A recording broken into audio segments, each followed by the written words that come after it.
Չավարտվող շինարարության, ասֆալտապատումների, խցանումների, դեմքն ու դիմագիծը կորցրած քաղաքի խնդիրները շուտով կրկին կծածկվեն ամանորյա լույսերով ու տոնածառով։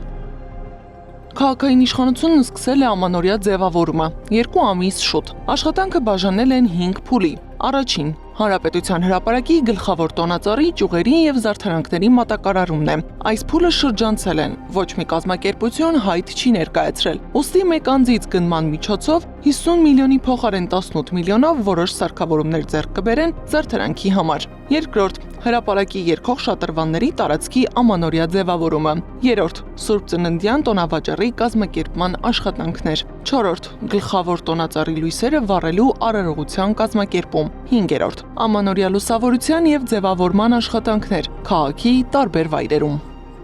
Այս տարի մայրաքաղաքի ձևավորման համար ծախսվելու է 549 միլիոն 706 հազար դրամ։ 18 միլիոն ծախսում ենք, ուղիղ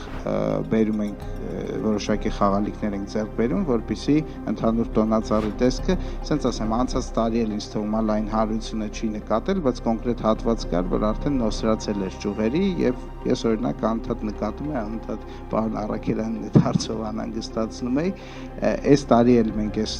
18 միլիոնով այսպես ասած գլխավոր տոնածառի հարցը կփակենք, բայց կարծում եմ, որ եկող տարի արդեն պետք է ամբողջությամբ թարմացնենք։ Բայց եկեք ավելի հետ գնանք 2018 թվական։ Վերցնենք հաշվիչն ու սկսենք հաշվել ամանորյա ծախսերը։ 2018 թվական։ Սա հետհեղափոխականների առաջին նոր տարին էր ու պետք էր նշել մեծ շուկով։ Նախկինների մաշված տոնածառին փոխարինելու եկավ ավելի քան 35 մետր բարձրությամբ $150,000 արժողությամբ նոր տոնածառը։ 2018 թվականի նոր տարին արժեցավ 271 միլիոն 887 հազար դրամ։ 2019 թվական գնալով կենացներն ավելի քաղցրացան։ Շքեղ տոնածառն արդեն կար, դրան ավելացավ ամանորյա տոնավաճառը, ասել է թե Christmas Market-ը, դեկտեմբերի 31-ի եւ Սուրբ Ծննդյան միջոցառումները։ Այդ տարի ամանորյա ձևավորման եւ միջոցառումների համար քաղաքային իշխանությունը ծախսեց 325 միլիոն դրամ։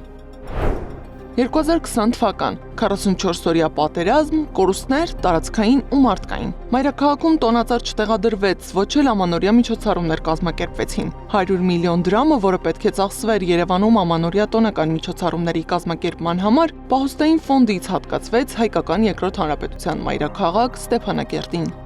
2021 թվական 22 թվականը մայրաքաղաքը անհամեմատ համեստ դիմավորեց։ Այդ տարի միայն տեղադրվեց հրապարակի տոնածառը։ Ընդհանուր բյուջեն կազմեց 16 միլիոն 570 հազար դրամ։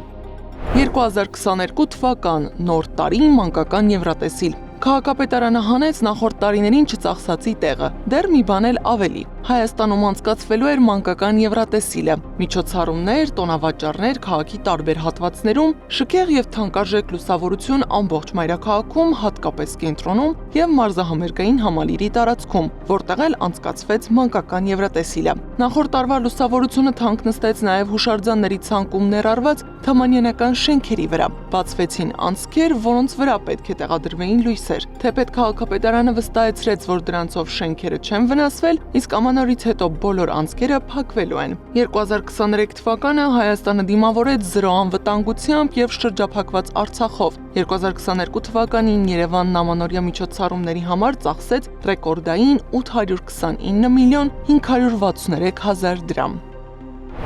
Ավականին շեշտում է, որ այս տարի էականորեն նվազել է ծախսը։ Օրինակ 22-23 թվականներին ծախսվել է 590 միլիոն 999 հազար դրամ, իսկ 2023-24 թվականներին 626 միլիոն 926 հազար դրամ։ Գառնի Մութաֆյան, Գառնիկ Նահապետյան, ABC Media։